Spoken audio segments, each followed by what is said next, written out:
when you're working with athletes, you have a problematic that you will not have with average personal training clients, and it will be how to mix, how to do both speed and strength work in a single day. Because oftentimes athletes will have to do track work and also strength work. And on some days you will have, and that is my opinion, you should always put your speed work ideally along with the lower body training day. Here's the reason why.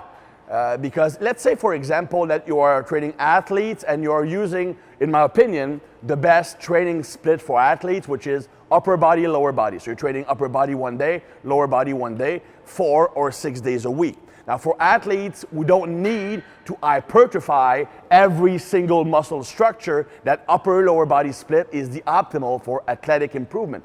Now, then you have to put your speed training sessions in there because athletes do need to run fast. They need to be agile. Football player, basketball player, even baseball player, and hockey player, they need to do track work or speed work. So now you have the option, do I put the track session on my off days, the days I don't train with weights? Do I put them on the upper body day so there's very little negative carryover between both sessions, or do I do them on the lower body days? I always prefer to have them do the sprint work along with the lower body training. The reason is simple.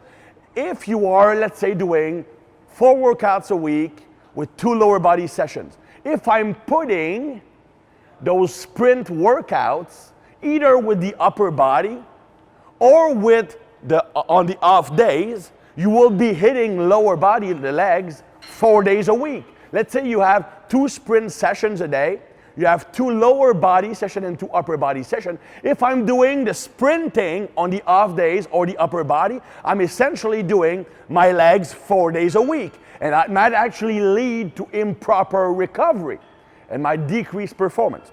So the best option is to do the sprint on the lower body days. Now the question is, do you do sprints or strength first? Now, in the ideal world, and it's sometimes with athletes, it is often doable because they don't have full-time jobs. They might be students or they might be professional athletes, or it's in the summer or during the off season, something like that. So it is possible for them to do 2 workouts a day. So the ideal situation, you would have a sprint session and a strength session separated by 4 to 6 hours. That 4 to 6 hours window allow you to rest the nervous system, get some food in you, improving recovery, and then you can just you go into the second session. Sometimes you might be forced to only have like an hour and a half. It still works, but you gotta have to lower volume to make it work. Now the question is, do I do the speed or strength work first? Well, when you do both, you will have a slight decrease in performance. That is obviously the case, gonna be the case. But you need to look at what will have the least negative impact on the other one. So you don't want to do the one that has the biggest negative impact first. And what I found is that strength work has a greater negative impact on sprinting than the opposite. In fact, sprinting, especially short distances, 15, 30, 60 meters, can actually have a potentiating effect. They will amp up the nervous system and come with a very low physiological fatigue level. So it might actually enhance your strength workouts.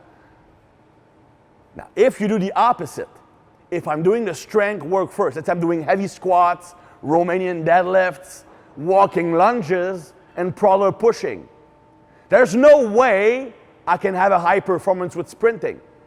I will be either sore, muscles are fatigued, and the chance of injury drastically increase because those muscles will get tighter after the strength workout because of the local inflammatory response that is the first phase after the workout to initiate recovery. So my sprinting session will be much more hazardous and a much lower performance.